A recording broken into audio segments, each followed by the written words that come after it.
मनीष कश्यप भले ही बिहार में एक स्वतंत्र पत्रकार के रूप में आया था, लेकिन आज उसकी स्थिति ऐसी है कि उससे सत्ताधारी दल के बड़े बड़े नेता डरते हैं और यहाँ तक कि उसे साजिश में फंसाकर इसी कारण बदनाम करने की भी कोशिश की गई। और वे जल्द ही जेल से जैसे ही बाहर निकलते हैं वैसे ही सारी पार्टी के नेता का जमावड़ा उनके यहाँ होने लगता है। और यह अब कयास लगाए जा रहे हैं कि बिहार की राजनीति में वे बहुत जल्द ही अपना कदम रखेंगे। और इस बात के संकेत तब मिल गए जब मनोज तिवारी के द्वारा उनसे मुलाकात की गई उनके घर जाकर, और उनके पक्ष में कई सारे बयान दिए गए। आप मनोज तिवारी के बयानों पर गौर जैसे ही करेंगे आप सारे के सारे संकेत समझ जाएंगे कि ऐसा क्यों बोले, कैसे बोले। दरअसल जैसे ही पत्रकार ने पूछा कि क्या आप मनीष कश्यप का समर्थन करते हैं, उन्होंने तुरंत बता दिया कि इसीलिए तो हम यहाँ आए हैं। यह एक अच्छा संकेत था। दूसरी बात,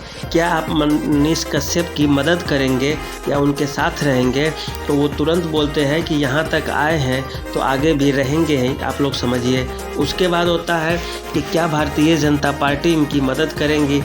फिर वो बयान देते हैं कि अभी तो हम आए हैं। फिर उसके बाद देखिए पार्टी को भी आना ही चाहिए धीरे धीरे। फिर उसके बाद मनीष कश्यप से पूछा जाता है तो वो तुरंत बोलते हैं कि हमने 4000 वीडियो बनाया है, उसमें सभी पार्टियों का हमने विरोध किया है, सभी से सवाल पूछे हैं, चाहे वो भाजपा हो, कांग्रेस हो, राजद हो, नीतीश कुमार हो, लेकिन केवल एक पार्टी के एक व्यक्ति के द्वारा ही हमारा विरोध किया जाता है और वह किसी रूप में जायज़ नहीं है। और वह व्यक्ति कौन है वे मुँह से तो नहीं बोलते, लेकिन अब सब लोग समझने लगे हैं कि उनका जो इशारा होता है सीधे सीधे तेजस्वी यादव की तरफ होता है। वे सोचते हैं कि नीतीश कुमार और भाजपा तो इससे पहले भी साथ में थे और मैं पहले से बना रहा था, लेकिन कभी किसी ने आज तक कोई छोटा मोटा भी कार्रवाई नहीं किया। लेकिन जैसे ही तेजस्वी यादव आते हैं और उन पे FIR हो जाती है और राष्ट्रीय सुरक्षा कानून जैसे गंभीर अपराध की श्रेणी में आने वाले कृत्य के लिए जो सज़ा दी जाती है वो उन पर चार्ज कर दिया जाता है। भले ही कोर्ट यह नहीं मानती है और हाई कोर्ट उन्हें बेल पे भेज देती है, लेकिन जैसे ही वे बाहर निकलते हैं फिर से उसी अंदाज में टूट पड़ते हैं और सीधे सीधे बोलते हैं, मैं चारा चोर का बेटा नहीं हूँ कि मैं डर जाऊँगा, मैं फौजी का बेटा हूँ। और यह बात किसी को भी सीधे तिल मिलाकर मिर्ची की तरह लग सकती है, भले ही उसे उसका स्वाद भले जनता को न दिखा पा रहा हो, बाहर न ला पा रहा हो, लेकिन अंदर ही अंदर मन तो बना ही लिए होंगे कि आखिरकार इस तरह की बेइज्जती से बचने का कोई उपाय भी तो होना चाहिए। अब मनीष कश्यप के साथ पहले मनीष कश्यप अकेला था, अकेले लड़ रहा था, अब है उसके पीछे ज़रूर कहीं ना कहीं से भाजपा की बैकिंग हो जाएगी। ऐसा इसलिए क्योंकि राजनीति में कोई भी किसी का हित चाहने वाला होता नहीं है, सब मतलब के यार होते हैं। भाजपा को अब मतलब होगा कि तेजस्वी यादव के खिलाफ कोई बोलने वाला होना चाहिए हमें। और भले ही मनीष कश्यप पार्टी में जाए या न जाए वो अलग बात है, लेकिन भाजपा को मनीष कश्यप की ज़रूरत होगी, क्योंकि पब्लिक के स्तर पे, पार्टी के स्तर पे, मीडिया के स्तर पे, किसी भी स्तर पे कोई भी बड़ा आदमी हो,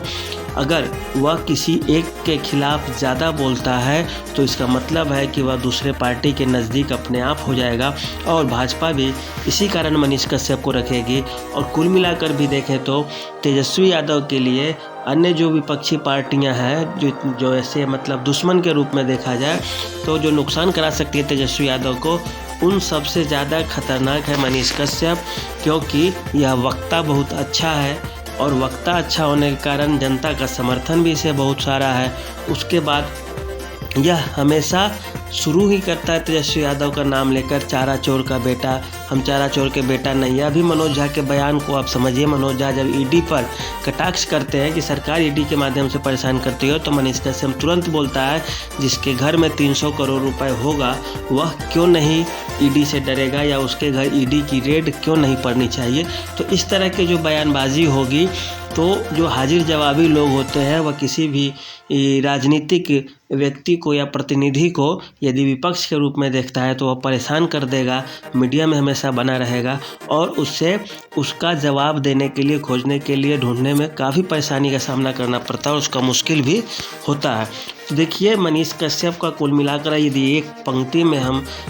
आकलन करें तो आप यह पाएंगे कि मनीष कश्यप से जो सबसे ज़्यादा नुकसान जिससे है वह है राष्ट्रीय जनता दल राजद, क्योंकि इसके सारे के सारे कटाक्ष उसी पे आश्रित होते हैं, उसी की ओर इशारा कर रहे होते हैं और बाकी की चीज़ें जनता भी समझती है, राजनेता भी समझते हैं, तो मनीष कश्यप भी समझते ही होंगे। मनोज तिवारी आकर व्यक्तिगत रूप से मिल रहे हैं मनीष कश्यप से, दिल्ली से आए हैं, वे दिल्ली से सांसद है, बिहार का कुछ है भी नहीं, वो अभी प्रदेश अध्यक्ष भी पहले थे, लेकिन अब जो हुआ है वह एक अलग राजनीति का संकेत कर रहा है और यह एक बहुत दूर तक जाने वाला संकेत दिख रहा है, बहुत दूर तक प्रभाव डालने वाला है। तो देखिए इसमें कैसे क्या होता है, आपके साथ हम बने रहेंगे। लेकिन यह ज़रूर है कि मनीष कश्यप तेजस्वी यादव के भविष्य के लिए एक बहुत बड़े खतरा